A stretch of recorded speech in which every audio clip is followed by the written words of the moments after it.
Want to shop Walmart Black Friday deals first? Walmart Plus members get early access to our hottest deals. Join now and get 50% off a one-year annual membership. Shop Black Friday deals first with Walmart Plus. See terms at walmartplus.com. Gift sport with gifts from Nike. From the retro Vomero 5 sneaker designed with Zoom air cushioning to fleece engineered with lightweight warmth and next-level comfort, we have the perfect gift for any athlete on your list. Shop now at your nearest Nike store. This episode is brought to you by Allstate. Some people just know they could save hundreds on car insurance by checking Allstate first. Like you know to check the date of the big game first before you accidentally buy tickets on your 20th wedding anniversary and have to spend the next 20 years of your marriage making up for it. Yeah, checking first is smart. So check Allstate first for a quote that could save you hundreds. You're in good hands with Allstate. Savings vary. Terms apply. Allstate Fire and Casualty Insurance Company and Affiliates. Northbrook, Illinois. 10, 9, 8, 7, 6, 5, 4, 3, 2, 1, 0.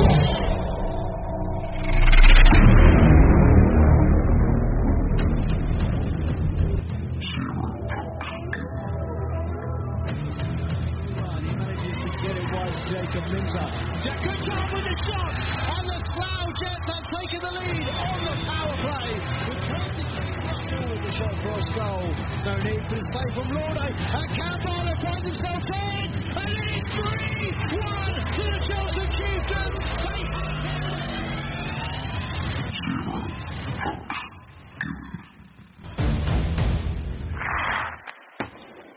Hello and welcome to Zero Pucks Given, the UK Ice Hockey Podcast. Thanks for listening in and for being part of the family. We're not just a podcast, we are a one-stop media shop for the NIHL 1 South and beyond.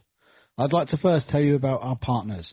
Firstly, the wonderful Mike Giannoni at Hockey Art Co., who create hockey clothing for hockey people, worn by the best and hated by the rest.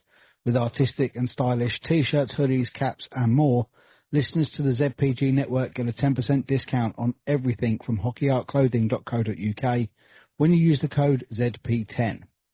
We are also in partnership with 2 Minutes for Trading, trading cards for sports teams. Their focus is to create budget-friendly and affordable options for fans to collect special items and support their team. These high-quality trading cards feature high-quality photos, in-depth stats from players' senior careers, and including rare or legends cards. Previously, 2 Minutes for Trading have worked with Solent Devils and are now working with Chelmsford Chieftains, and their services are available to any club that would like to jump on board. We are also in partnership with Manscaped, the globally recognised male grooming brand that have top-of-the-range products such as the Lawnmower, the Weed Whacker, the Beard Hugger and the Dome Shaver Pro. These products are top-notch. I use them myself. They're waterproof so you can use them in the shower. They have ceramic blades so no cuts or nicks. And the Lawnmower also has a light, so perfect for getting into those difficult-to-reach areas. Super fast charging in a long run time makes this the best wireless shaver on the market. You can get 20% off everything at manscaped.com when you use the code 0pucks20. And finally, we are part of the Sports Social Podcast Network, the biggest sport podcast network in Europe, boasting over 500 podcasts from 20 different sports, and we're thrilled the ZPG network is a part of it. This is episode 124. Welcome along, I'm Ben. Thank you again for joining us. A huge thank you to everyone who has listened to the Harvey Briggs and Drew Campbell episodes. They were a lot of fun to record. They are really great guys. Drew, in fact, told me that he got lynched at Gosport this weekend, as I did admit on last week's live that I had technical issues and I lost all of the questions that were sent in. But I did promise, and we will do our best to keep our word on that promise, that Drew and I will do another episode, possibly a live episode down in Gosport at the pub after a game. So please give us some time and we will make that happen. Some news from the Britton Division this week. Brandon Chard, who was labelled at Invicta Dynamos, has left and joined the Nottingham Lions after starting university in Nottingham. And Dops have made their first appearance within the NIHL 1 South, and some bans have been dished out. First of all, MK Thunder's Mark Austin has given a 2-game suspension for an illegal check to the head. As does Julian Smith received 2 games for an illegal check to the head. And Chelmsford Chieftains Grant Bartlett has been given 5 games with 2 suspended for fighting, with additional comments of fighting unwilling combatant, instigator and aggressor. Now, of these incidents, although watching the Thunder versus Bucks game on live TV, I did miss those incidents. I was only able to see the confusion on Jules' face at the original call, but I did, however, see one live in person. Fighting, yes. Aggressor, yes. Instigator, not for me. I think the face washing was the instigation and that the combatant was only unwilling after being hit. As I said last week, avoidable? Absolutely. And as Cliff said in his coach's thoughts last week, keeping the discipline when so far ahead is going to be absolutely paramount moving forward. But 3 games it is for now. Grant will miss home games against Cardiff, Slough and Streatham. Slightly harsh for me, but what are we to do? Right then, this is our roundup episode of this weekend's action. There were 8 games in the Britton Division League and Cup, and as usual, where we can, we will start on the South Coast with the 5 p.m. face-off on Saturday as the Devils played host to the heavily depleted Oxford City Stars. The Devils hit the ice with as many forwards on the bench as the Stars had skaters for the evening and found themselves defending a power play early after Mark Pitts was given 2 for hooking on 3:35. Penalty killed, the Devils went after the Stars, forcing Miller into a few smart saves before taking the lead when Murray and Russell assisted Liam Coleman to make it 1-0 on 11:51. The Devils doubled their lead quickly when Penny assisted Charlie Wedge to make it 2-0 on 12:29. And sent the visitors into a tailspin when Harris assisted Ollie Cackett to make it 3-0 on 13:50. The Stars held on for the remainder of the first, but as we head into the second, the Devils hit the ice hard and immediately extended their lead when Buckle assisted Ryan Sutton to make it 4-0 on 2012. The Devils continued their dominance and made it 5-0 when Harrison Mills assisted Ollie Cackett for his second of the evening on 25:44. The lead was extended further when Penny assisted Tom Banner to make it 6-0 on 27:23, then added to when Ryan Sutton returned the favour to Cam Buckle to make it 7-0 on 28:37. The home side then received a 2-minute penalty when Necro-Savicius was called for interference. Sam Robinson and Charlie Wedge had a confrontation that led to both being sent to the penalty box for 5, before Solent killed the remainder of the Necro-Savicius penalty. The visitors then got themselves on the board when Mario Chiru went through unassisted to make it 7-1 on 33:15, continuing his good form since arriving at Oxford. The Devils got that one back though when Cackett and Penny assisted Connor Hutchison to make it 8-1 on 37:18. Harkup took a holding penalty for the Devils on 38:54, but the Stars were unable to breach the penalty kill unit in the final minute of the second. Into the third, and Oxford replaced Ross Miller with Morgan Parsons in the pipes, and his first job was to retrieve the puck from the net after Solent returned to full strength. Hutchison and Penny assisted Charlie Wedge to make it 9-1 on 42:15. On 46:59, there was penalty trouble for both as the Stars saw Wilson boxed for 2+2 for holding and roughing, whilst Cackett was given 2 for holding. Both penalty kill units do their jobs before the Stars began to lose their discipline again and give the Devils power play chances. Firstly, Tempest took 2 for slashing on 49:52, followed by Crotty for roughing on 52:35, shortly followed by Sam Robinson for tripping on 53:41. And if you keep giving Solent power play chances, they will score against you, made evident when Coleman and Wedge assisted Jack Hops to make it 10-1 on 54:30, power play goal. Into the final 60 seconds, and the Devils round off a dominant performance with another goal to make it 11-1 on 59:11, when Harris assisted Charlie Wedge for his hat-trick as the impressive young prospect nails his first 3-goal game for the Devils. Man of the match performances to Charlie Wedge for Solent and Casey Wilson for Oxford. For the visitors, they return home to face the well-rested Romford Buccaneers. For the Devils, it's a Taith Pav Akadid, or a road trip to Cardiff. Before hosting the Devils, the Cardiff Fire made the trip east to Chelmsford Chieftains, who were playing their first doubleheader weekend of the season. And it got underway quite well for them as they took an early lead when Laka Maltsev assisted Ollie Baldock to make it 1-0 on 4:50. Shortly after, they doubled their lead when Dixon Bartlett assisted Mikey Power to make it 2-0 on 6:15. As we moved through the first, the Fire were making the home side work hard for their chances, but their hard work was paying off. They extended their lead further when Maltsev assisted Ollie Baldock for his second of the game to make it 3-0 on 11:55.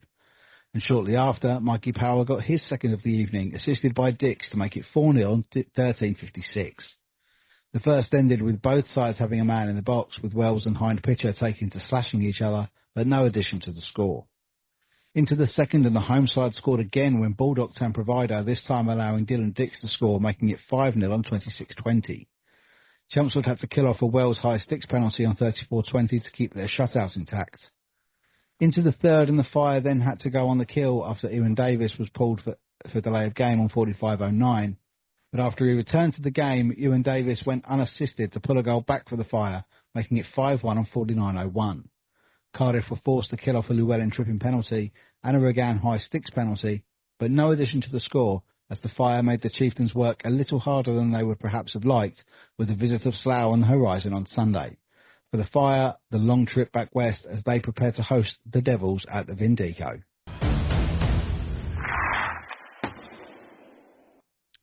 The Red Hawks were back in action this weekend with a one-game weekend as they welcomed the in-form Romford Buccaneers.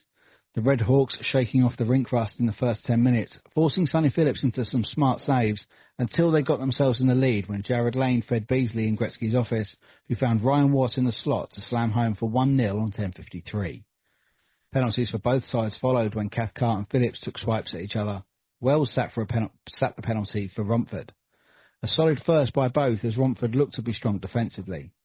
Into the second, and the Red Hawks hit the right notes from the off as they doubled their lead with a screaming goal as Baird and Brittle worked the puck back to the blue line from an offensive face-off, where Harvey Steed unleashed a one-timer into the top corner for 2-0 on 22:36.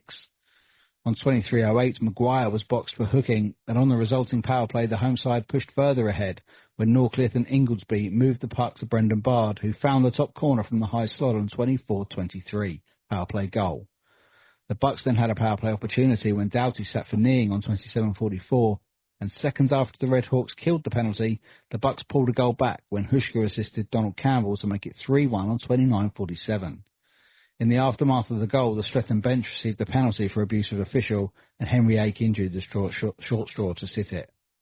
After returning to full strength, the Red Hawks moved further ahead when Steed released Lane, and he fed Danny Inglesby to snipe home for 4-1 on 33:44. Before the end of the second, Streatham got on the board again when Toombs and Doughty assisted George Norcliffe for a close-range finish to make it 5-1 on 39:33. Into the third, and Romford found themselves back on the kill when Briggs was boxed for delay of game on 45:26. But after killing off the penalty, they conceded again when Skokan and Doughty assisted JJ Pitchley for a low-driven one-timer from the right circle on 49:01. Both sides received penalties when Baird and Briggs slashed at each other on 51:39. But after both penalties had expired, history was made at the High Road when Cathcart and Brittle laid on the puck to Ryan Watt with a one-timer skating backwards, flicking the puck inside the near post for his 600th career point. An absolutely astonishing achievement, and for that we send massive congratulations to Watty. Man of the match performances from Harvey Briggs and Danny Inglesby. For Romford, they will head to the Oxpen Sunday night. For the Red Hawks, after just a one-game weekend and a 7-1 win, after the game, player-coach Ben Paynter gave his thoughts to ZPG. Yeah, we welcomed Romford Buccaneers to the High Road on Saturday. We didn't have a game last week, so it was important that we sort of had a real good start against a team that is a Buccaneers team that is a very young team, and really took the game to them. I was really pleased with how we started. I think we were on the front foot early on, a real good couple of shifts. Everyone really bought into how we wanted us to start the game, and I think from there on we maybe just sort of went through the gears throughout the game, just building on that. I think first period ended 1-0, but I think in reality, if it wasn't for Sonny making some really good stops, we would have been a couple more goals up.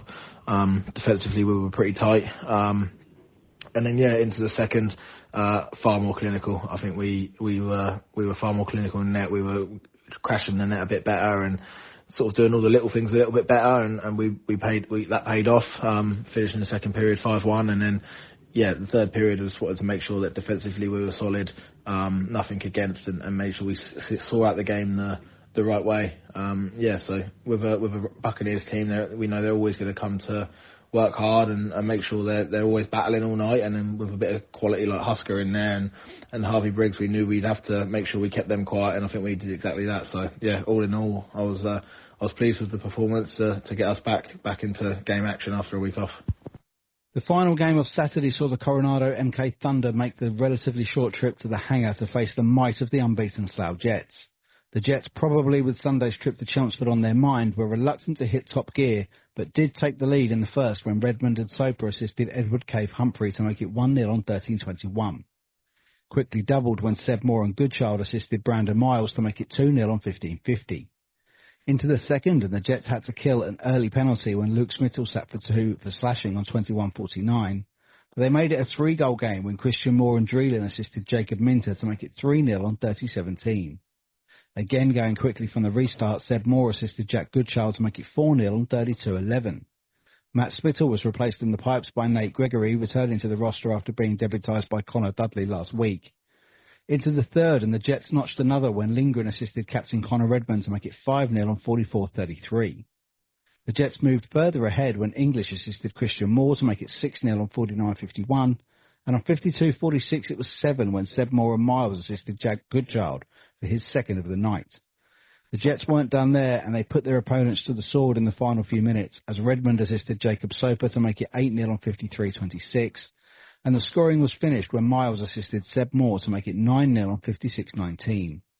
Kieran Hickman in net takes man of the match for the Thunder, Seb Moore with the honour for Slough, as both Matt Smittle and Nate Gregory take respective shutouts, as the Thunder will complete the second part of a weekend road trip when they head to Invicta on Sunday.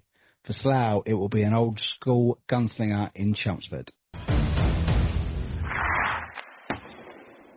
The first game on Sunday was the Thunder's trip to Invicta as they rolled into the stables with 12 skaters and 1 netminder, but the Thunder started the game with some real promise and pressured their hosts, especially after O'Neill took an interference penalty on 3 minutes flat. They continued to play hard until Reynolds took a 2-minute penalty for charging, and in the resulting power play, Connolly and Saw assisted Ollie Bronyman to make it 1-0 on 7:11. On 13:56, Worthy took a seat for Invicta for hooking, but with the man disadvantage, the Moes doubled their advantage when Ryder and Stevenson assisted Mads Doom for 2-0 on 15:11, short-handed goal. Into the second, and the Moes struck again when Colvin and Saw assisted Dylan Worthy to make it 3-0 on 22:50. It was very quickly 4 when Thune and Connolly assisted Vilius Kwiatkowskas to score on 24:12. Invicta had to kill off a Chard-High sticking penalty on 26:57 and did so admirably before scoring again when O'Neill and Kwiatkowskas assisted Aaron Connolly to make it 5-0 on 29:54.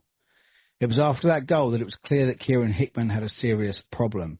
Thunder, travelling light and without a backup netminder, had to make the decision on whether to continue the game, which they did as James Bryan decided to pad up in Hickman's gear and do a solid for his team. Invicta did manage to notch a further 10 goals through Kwiatkowskas, Stokes, Pywell, Springer Hughes, Chard, Davis, Stevenson, 2 more from Thune for a hat-trick and 2 from Saw. However, the Thunder did pull one back on 50:57 when Elliot Davis went unassisted, but judging by the outpouring online, the real hero of the night was James Bryan, and his Thunder team have gained the respect of everyone as they really do not give up at any point.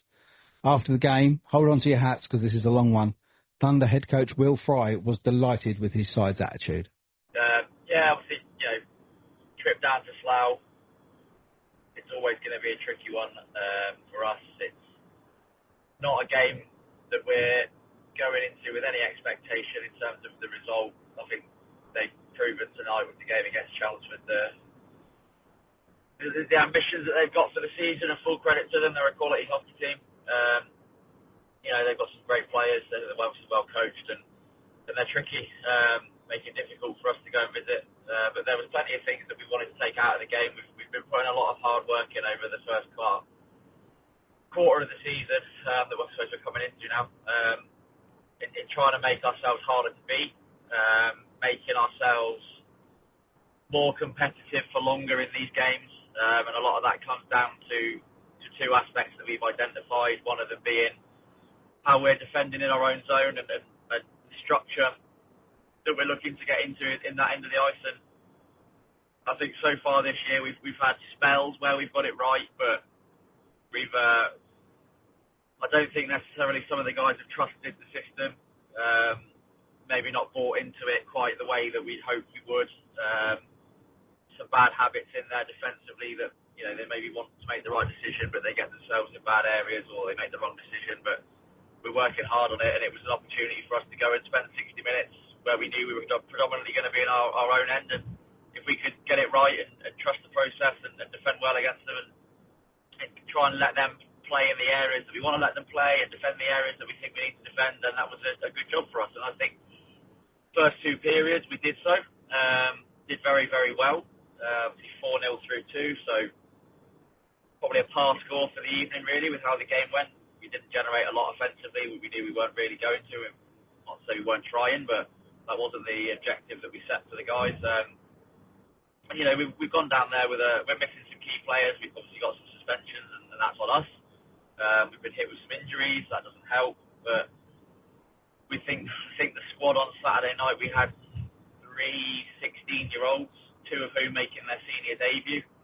Credit to them. You know, they've come and they've done a job, and they've bought into what we've been doing. They've been training with us every week and understanding how we're trying to progress and what we're working on. And they did just as good a job as everyone else, and we stayed true to it for the full 60, and we stayed competitive for the whole game. I think the tiredness got the better of us in the last period. We gave a sloppy few away, and it ran away from us a little bit, but we were happy coming out of the game. We felt we made some progress, and it was on to today against Invictus. But not to say that we thought we were going down there to try and win the game, because obviously we knew we'd had a battle the night before, and we had some circumstances again with injuries from last night. We're losing a couple of players. We end up with 2 lines and a spare set of wingers, which isn't ideal, and Invictus are a good team, especially at home. But we felt that we could certainly be competitive, and the challenge was, you know, can you take the good work you've done defensively last night, challenge them a little bit more offensively, and be competitive for the game, and you know, just see how deep we can go with the bodies that we've got and the fitness that we've got and the recovery that we had from last night, and see what happens. You know, we came out flying in the first period. I'm looking forward to seeing the video back. I think we took the lead, and it's not a dig at the officials or the goal judge or anything like that. They explained they couldn't see clearly whether it crossed the line, and that's how sometimes that happens. But we thought we scored to take the lead, and we were doing a great job defensively. Goalkeeper Kieran Hickman doing really well, and power play goal. You know, Invictus power play's good. They work it around well, and they made a nice play, scored a nice goal. That's fine. That's acceptable. Then we make an error on our own power play and conceded one short-handed. Not really something we're too happy with. We addressed it in the room in the period break. But, you know, Kieran, that mind just come in the end of the first period instead of twisting my knee, making a save, and something felt something pop. Think I'm all right. Feels okay. I'll have some ice on it, and I'll go out and see how I get on. And start of the second, he obviously wasn't moving well, and we conceded 3. 2 fairly soft, I think. One of them, I think, was a good goal. But we've conceded 3 fairly quickly in the first 10 minutes, and we've had to make a decision at 10:06 on what we're going to do. And I think we're 6 seconds away from making it halfway through the game, where I believe, from what I've been told, the result would have stood. And you know, maybe it would have been easy at that point to say, you know, we haven't got a backup on the bench for injury reasons, and I'll come on to some more in a minute, but we could have just thrown the towel in and gone home and licked our wounds and got ready again for next week. But we got 10 minutes to get ourselves sorted, and JB, 19-year-old kid, never played in goal in his life. I turned around on the bench, and you know, the referee said you could put a player in net if you want to. You can have a 10-minute break, and he's before I even asked the question, his hands in the air. I want to do it for the team. Give me a shot. So take the 10 minutes. Have a chat about it. What are we going to do? You know, are we going to be a team that throws the towel in when things get difficult? I don't feel like that's who we are. Or are we going to go out there and give it the best we possibly can? And every single person in the room's nodded their heads back at me and said, no, we want to stay, we want to go and fight, and we want to earn the respect of everyone in the building. So we've gone back out, and JB's just put on an absolute show for everyone.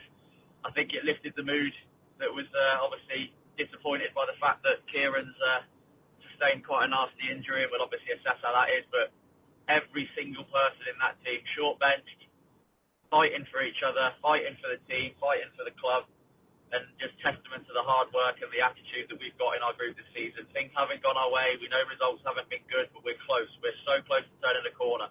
We're improving every week, and you know, we stayed in that game as long as we could, and even to the end where we scored a goal in the third period, and that's fantastic for us. It feels like a win when you've lost 15-1.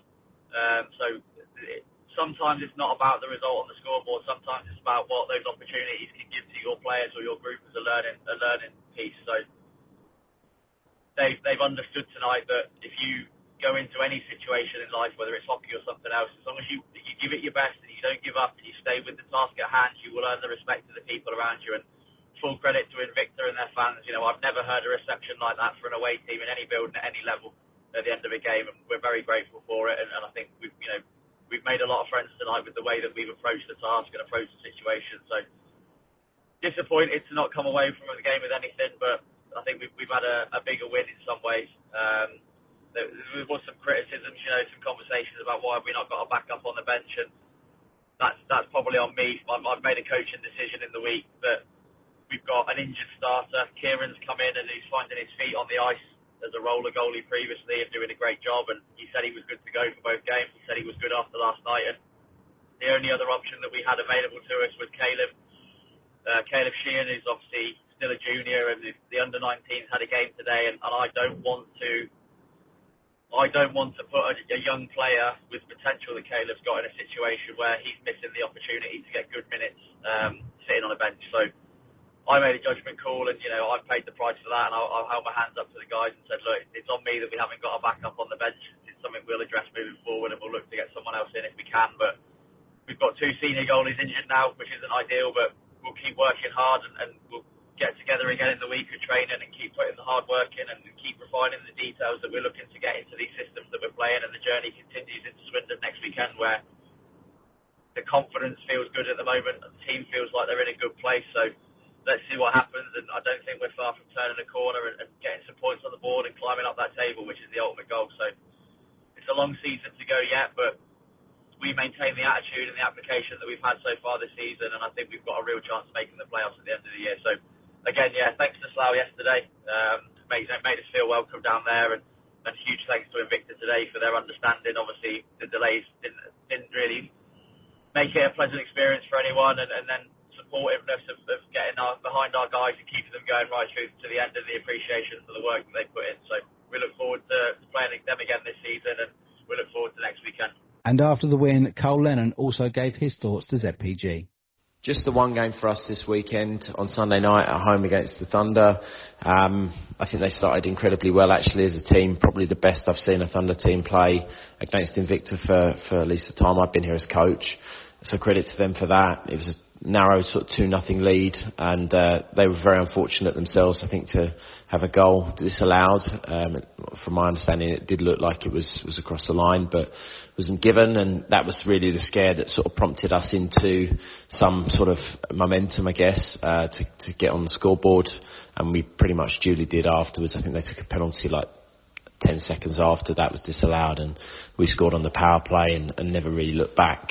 The second period was obviously disrupted by the change of netminder. Their number one got an injury and meant that a player had to go in goal. So, throughout the course of the rest of that period at least, we had a sort of slightly interrupted break. He did fantastic in goal. I mean, they put the biggest lad in there, and yeah, we made hard work of trying to beat him to start with. But of course, once we'd got one or two, I think the sort of floodgates opened, and of course then it was just a matter of how many we'd score on the night, it felt like. Again, great testament to them. They didn't stop battling and working hard for each other and got a goal themselves, and you know, I guess that's a sort of a positive reflection for them on the effort that they put in on the night itself. Good for us that we got a couple of our 16-year-old lads scoring goals in the game, and on top of that, maybe a couple of guys that haven't scored a goal for a little while as well too. So that was good, and really hard to judge the performance because, of course, it was not a circumstance that we're accustomed to. We have no games next weekend, so a little time for sort of recuperation, I guess, on a couple of the injuries we've been carrying, and then we come back to play against the Buccaneers and Oxford on the Sunday, the first week of November. So 2 weeks of prep for us, getting ready for those games, and we're looking to go into what is a difficult November for us in the right way. Kroger Delivery has one mission: to deliver the freshest food right to your door. That's why our drivers are pros. Our trucks are refrigerated, and when it comes to low prices, we always deliver. With $20 off your first order of $75 or more, there's no better time to get in on the action. Mission accomplished. Restrictions apply. See site for details. Two of the most hotly tipped sides in the division went head-to-head for the first time this season. The Jets were without Luke Smittle, while Chelmsford were missing Wells, Ben Russell and, of course, Grant Bartlett. A cagey start to the game, but it was the home side asking early questions and had a massive power play chance early when Christian Moore sat for charging on 3:52, soon followed by Timo Lindgren for hooking on 4:31, but Chelmsford were unable to break through in 5-on-3 or 5-on-4. Chieftains went on the kill shortly after when Dix was given delay of game for a very innocuous clearance down the line which just clipped the netting. However, as we ticked over the halfway mark in the period, the Chieftains failed to clear the puck and Redmond managed to deflect the puck into Ollie Hemmings-Mayer, who poked through the 5-hole for 1-0 on 10:44. On 15:32, both Baldock and Goodchild took a seat for cross-checking and tripping respectively, before Lack was sent to the box for slashing on 16:55. With the man advantage, the Jets worked the puck beautifully around the attacking zone, resulting in Minter and English assisting Christian Moore, who wristed one top shelf from the left circle for 2-0 on 17:30, power play goal. As the period was coming to an end, a breakdown in communication in defence saw Lauday out of his crease and the defence lose the puck to a good forecheck from Goodchild and Christian Moore, as Jacob Minter was able to steer the puck in for 3-0, a dream start for the Jets. The end of the first saw the officials having a word with both captains as the game was getting close to boiling point. Into the second, and the Chieftains got an early power play opportunity when Seb Moore sat for tripping on 23:31. But before they could really set up, it was 4-on-4 when Baldock was called for 2 minutes for a check to the head on 25:47. Hemmings-Mayer evened it up with a high sticks infraction, but both teams returned to full strength.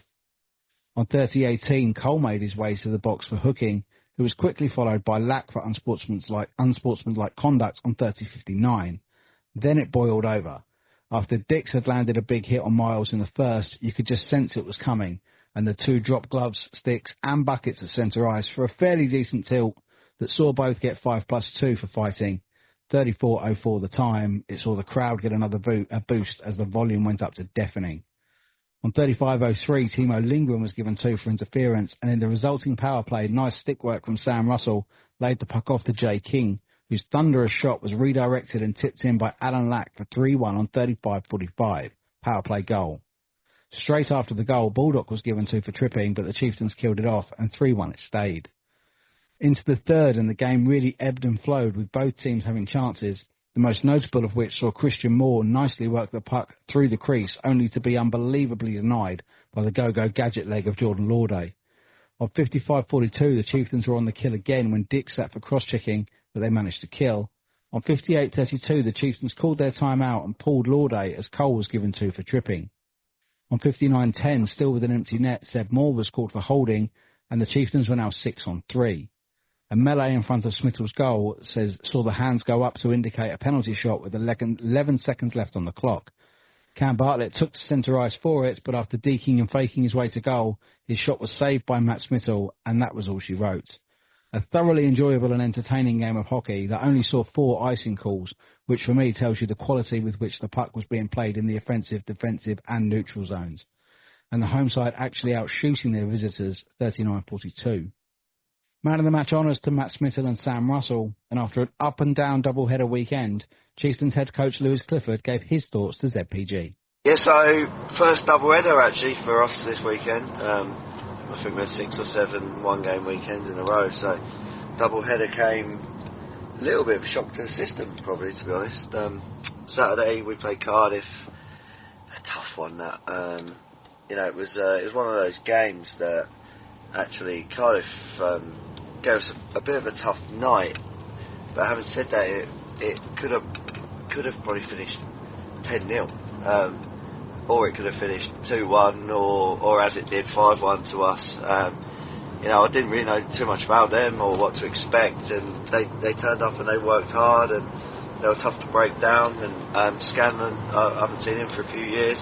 He's a good goalie and he made some really, really good saves. And Lords didn't have too much to do in our end, but yeah, it was a strange old one. Very flat in the rink. I think we probably needed to do something to maybe spark a bit of excitement in the crowd, and it never came from the crowd or from the guys really, and it just sort of petered out into a kind of bit of a dull game really. But yeah, then moved on Sunday, played Slough, and I think we all knew, we were all really looking forward to it. I think after the teams that we've been playing for the first sort of 6-7 weeks of the year, we were all really looking forward to playing Slough and seeing where we're at, because we really don't know. I don't think we really knew. I don't think Slough probably really knew. I don't think Streatham probably know where they are yet until we all kind of start playing each other. And yeah, we weren't good in the first, 3-0 down. We won the second period 1-0, and then a 0-0 final period, and really it's a start that cost us, I think, 2 goals that we should have done better on, and then a power play goal that in the middle there that was quite fortunate. It sort of got thrown across. I think it hit someone's leg pad, changed direction, went in, whatever. It is what it is. But yeah, you know, we know what Slough are, and I'd like to think they probably know what we are. You know, 2 teams, and we go at it, sort of hammer and tongs every time we play against each other. Very interesting officiating, I'd say. You know, I'm not going to say too much because it will end up being me that gets the punishment or the backlash from saying too much. I look at a game and think I know what's going on with a sport that I've been involved in all my life, and apparently I don't. So yeah, interesting. You know, missing bodies and not just bodies, but really, really key bodies. Losing more bodies throughout the game. It got to the end and we had a 6-on-5, and it went 6-on-4, then it went to a 6-on-3, and literally I didn't have many players left really on the bench other than the 6 that were on there. But yeah, no, Slough, fair play, beat us fair and square. We have to be better. It's not that long till we play them again. Hopefully we'll have bodies back in the lineup, you know, somewhere resembling a full lineup, and we'll be able to give a better account early doors in the game. You know, it's early in the season. We play each other 4 times, and what we have to look at is to win series against each team. So 1 game means nothing. You get to 2 games, it starts to mean something. You know, and obviously you want to win 3 out of 4 against each other, and everyone, I'm sure, feels the same. So it's early for us in the season, and you know, we look to get better, get some bodies back in the lineup before we play Streatham next week. And yeah, 3 points from 6 is not what we set out for at the start of the weekend, but it is what it is. Can't go back and change it now. We can just sort of move forward positively and get things right next weekend. To the Oxpens, as Romford Buccaneers were in town, and Saunders' vastly depleted City Stars side had welcomed a few reinforcements from the Rising Stars, and actually managed to have 1 more listed player than their opposition, although that was a backup netminder. The home side drew first blood when Canadian Alex Tidings assisted Jake Williams to make it 1-0 on 4:45. Covey was given a cross-checking penalty for the Stars on 7:49, and in the resulting power play, the Bucks drew level when Dervish and Muscallans assisted the evergreen Uri Hushka to make it 1-1 on 8:42. The Stars had a power play chance after a tripping penalty saw Eden Parish for the Stars plus Wells and Co for the Bucks all sit for 2 for roughing, but the visitors held strong. When Pascali was given 2 for slashing on 17:45, the Stars pushed hard into the Romford zone, but seconds away from returning to full strength, the Bucks broke away as Briggs and Canis assisted Uri Hushka for his second to make it 2-1 on 19:40, short-handed goal. Into the second, and the Romford side stretched their lead to 2 goals when Williams and Dervish assisted Donald Campbell to make it 3-1 on 24:52. Harrison took a holding penalty for the Stars, but their PK unit did the business. And then again for the final 2 minutes of the period after getting a too-many bench penalty. Into the third, and the Bucks killed off an early Pascali holding penalty before Taylor and Williams assisted Tyrone Wells to make it 4-1 on 47:24. And despite numerous power play chances with Van Mullum, Canis, Dervis and Wells all taking consecutive penalties, the Stars were unable to dent the lead further. Man of the match awards to Charlie Roach and a second of the weekend to Harvey Briggs, although I'm sure he'd prefer a pack of white chocolate Twixes to a crate of beer. But after an up-and-down weekend finishing with this 4-1 win, Bucks head coach Jason Buckman gave his thoughts to ZPG. Mixed results at the weekend for the Buccaneers. Sat in Streatham, pretty good first period. Went into the break 1-0 down. Certainly felt like we was in the game and competing. You take away the 2 goals in the middle period on the power play for Streatham. It's a 2-goal game, and I think that would have given us the opportunity to push in the third. Turns out, unfortunately, the 4-goal advantage was just too much to turn over. We went into Sunday against Oxford, a third game on the road of 5 on the road in a row. Took a period to probably get going. Once we did, we did create plenty of chances, and it wasn't until the third period we started to convert those chances to come away with a 4-1 win. Credit to Oxford, they kept battling. Miller was good between the pipes, and probably kept it pretty respectable in the end. And as always, the original coach of Coaches Thoughts, Mark Saunders, was in reflective mood. Yeah, another double header for us at the Stars this weekend. 2 tough games that we knew we were going to, have to be at our best to compete. I thought for parts of the game on Saturday away at Solent, we did okay. Obviously, it's a very different problem. Poses a lot of different situations and scenarios to the group, and for a few of those guys that haven't played down there for a while or haven't played there before, it posed a few different kind of issues for us. But we tried to put some system work in place and give guys different roles that we thought could help us get a positive result. And unfortunately, we just got outplayed with the 12 guys we had down there. I mean, to be fair to Solent, they were clinical all night. It felt like every chance they were going to get was going to be an A-grade scoring chance, and for the most part we did okay at limiting some of that. Some top saves by both netminders. Both of those, Ross and Morgan managed to get some ice time on Saturday, so that was good again. But yeah, we came up against a team that was clicking well offensively, and they managed to put a heavy scoreline up against us. And we moved on to Sunday against Romford at home. Had a few guys back from the NHL2 team, the Rising Stars. Those boys came in to bolster the lineup for us, and I thought they acquitted themselves very well. Give us some energy. Everybody had a bit more energy on Sunday. We knew that we could get a little bit closer to this one if we executed well and did the things that we needed to do. Unfortunately, we just lacked the firepower last night. So 2 very different games. One that posed us different questions systematically on the Saturday night, and I don't think we responded very well to them. But again, as I've said many times, we're on a very steep learning curve here, and the experience that the boys are getting at these games is going to do them well as we move through to the kind of the main dog days of the season. But we need to be making sure we're taking the learning outcomes from these games, and I think the boys are doing that very well. Like I said, the group is tight knit. They're upbeat.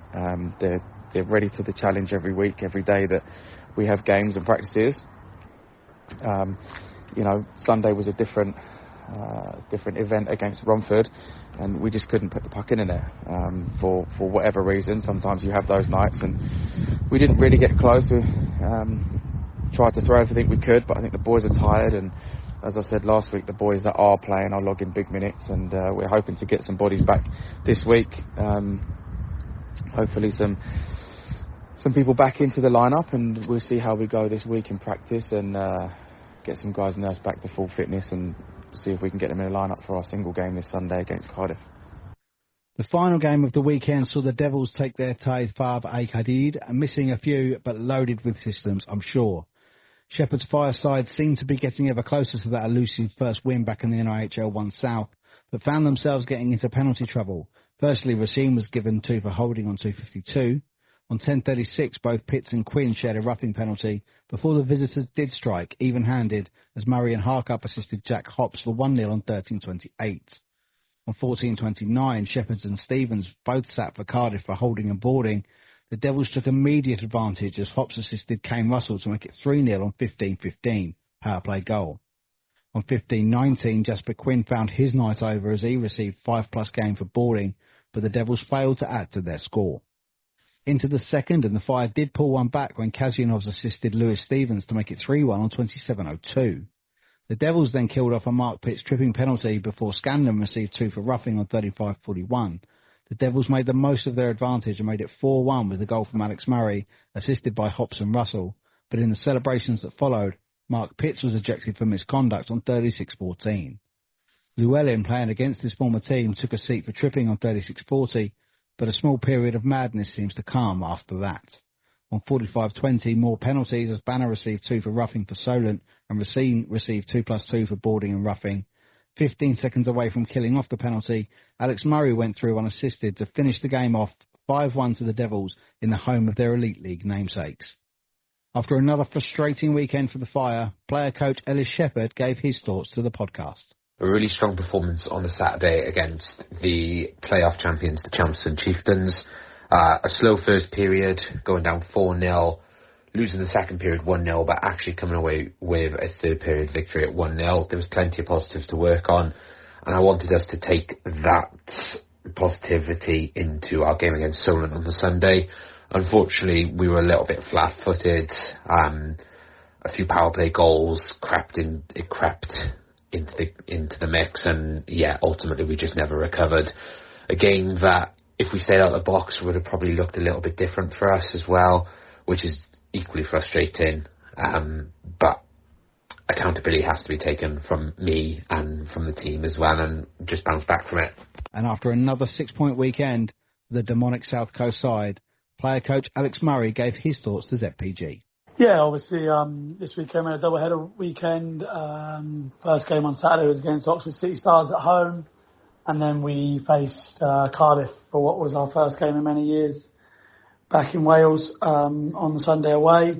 First off, the home game on Saturday, they travelled pretty light and the team was pretty young. I understand that they're going through some injury trouble at the moment, and that team obviously, they worked really hard. There was a couple of young kids out there that really worked hard, but ultimately there was a little bit of a difference there in terms of experience, I think, and I think we finished that game 11-1 winners, and it was really, really good to get, I think, the depth guys out there. I mean, I took the likes of Pitsy, Kane, myself, Liam out of the lineup after, I think, 2 periods, maybe a period and a half for some of those guys. And it was great to see, Charlie Wedge get a hat-trick, Ollie Cackett get 2, Leo Harris 2-3 assists, Trav Penny 4 assists on the night. And it was really good to see their confidence build and they start to familiarise themselves with our systems and how we play. And we worked on a few things other than, let's just try and put the puck in the net. I don't really like that or agree with that. It was about, how well are we cycling the puck? What's the power play looking like? Penalty kill. And if it wasn't for some freakish goal off of Banner's backside to get them there, Roy would have had a shutout. So overall on the Saturday, pretty happy. It was a real positive game for us. And obviously it is not nice for Oxford in that situation where they're short of guys, and credit them, they never gave up. On to Sunday is a little bit different game. We took a big team there for a 6:45/7 o'clock face-off after about a 4-hour drive. And it was kind of how I expected it, what they lacked in skill, maybe they made up in intensity, aggressiveness. I mean, I personally feel like that overspilled. Some pretty bad hits. One that put Harry Harkup into hospital, a check to the head, which was probably one of the worst I've seen in terms of injury outcome for Harry, and I wish him a speedy recovery. But I just think that those types of things, that they're trying to set a tone at home, and I understand that. And I just think, some of them were a little bit uncontrolled. It left, Harry in hospital. I think Leo was knocked unconscious of one of the hits as well, or we're not quite sure. But the only way you can retaliate to that is either physically or you punish them on the scoreboard. And I think 4 power play goals in the night. Every time they were in the box, we capitalised, and our power play looked really good that night, and that was a real positive. And I know Elis quite well at Cardiff in terms of we speak a little bit, and that's for them that's what you've got to do. If you're not winning games, you've got to make sure that you're working hard, and both teams that played against us this weekend did work hard. But I'm also delighted that we managed to get the 6 points and keep in that top group. Whilst we've played a few more games than everyone else, it's still important to stay up there. Points on the board are important, and next week we've got to Halloween special game against Swindon, which will be a tricky game. You know, we've got to assess where we are in terms of player availability. We had four-ish guys, unavailable after Romford. We probably can have something similar for this weekend now. So we just got to dust ourselves off and get ready to go and keep pushing. Well, wow. Hopefully everyone made it home safe and in good time after the lorry fire chaos on the south side of the M25 Sunday night, which stretched into other problems and ruined my Monday as well. Got to give massive thanks again to the coaches for providing their coaches' thoughts. Cliff and Will were in before I even went to bed Sunday. Gentlemen, I massively appreciate your valuable time. So after a pretty crazy weekend, let's have a look at this. Hi, it's Justin Wong, Kenny Wu from the Muddy Ducks, presenting Zero Pucks given Britton Division Player of the Week. Player of the Week then. Well, this can sometimes be goals, assists, shutouts, but for sheer bravery, courage, and willing to stand up and be counted and put yourself on the line for your teammates, this week's Player of the Week has to be MK Thunder's James Bryan.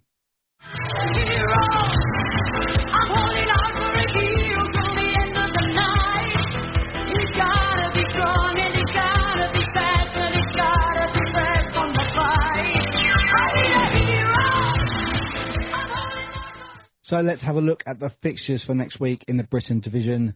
Saturday the 26th of October, 5 p.m. at the Devil's Cauldron, Solent Devils versus Swindon Wildcats 2 in the league. The home side will be sporting their awesome Halloween jerseys. Want to get my hands on one of those if they don't all sell, if there's one spare. Wink, wink, nudge, nudge, muzzer. 7 p.m. at the Vindico Arena, Cardiff Fire versus Romford Buccaneers. That's going to be a good one. I can feel it in my bones. Sunday, 27th of October, League and Cup at the Hangar, Slough Jets versus Romford Buccaneers, 5:45 for that one. 6 p.m. at the Riverside, what a game, Chelmsford Chieftains versus Streatham Redhawks, another tight one at the Oxpens as well, as the City Stars host the Cardiff Fire at 6:15. And finally, the Thunderdome hosts as MK Thunder face the Swindon Wildcats 2 at 6:45 or 7:30 p.m, whatever Planet Ice seem to fancy. So that is it, all rounded up. Really, really into the thick of the season now. Slough are definitely the best team I've seen so far. And it's looking like I'm going to get to go to the Hangout in a couple of weeks to watch the Jets versus the Redhawks, which just promises to be absolutely thrilling. Thank you so much for listening. Don't forget to check out our partners at Hockey Art Co, 2 Minutes for Trading and Manscaped. And also check out ZPG Ice Maidens, the ZPG Network part of the Sports Social Podcast Network. So, thank you so much for listening. I'll see you all next time.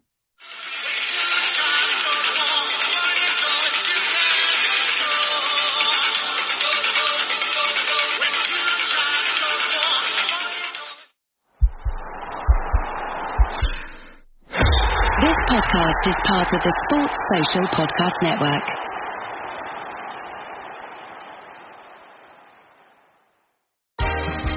Black Friday is coming, and for the adults in your life who love the coolest toys, well, there's something for them this year too. Bartesian is the premier craft cocktail maker that automatically makes more than 60 seasonal and classic cocktails, each in under 30 seconds at the push of a button. And right now, Bartesian is having a huge site-wide sale. You can get $100 off any cocktail maker or cocktail maker bundle when you spend $400 or more. So, if the cocktail lover in your life has been good this year, or the right kind of bad, get them Bartesian. At the push of a button, make bar-quality cosmopolitans, martinis, Manhattans, and more. All in just 30 seconds. All for $100 off. Amazing toys aren't just for kids. Get $100 off a cocktail maker when you spend $400 through Cyber Monday. Visit Bartesian.com/cocktail. That's BARTESIAN.com/cocktail.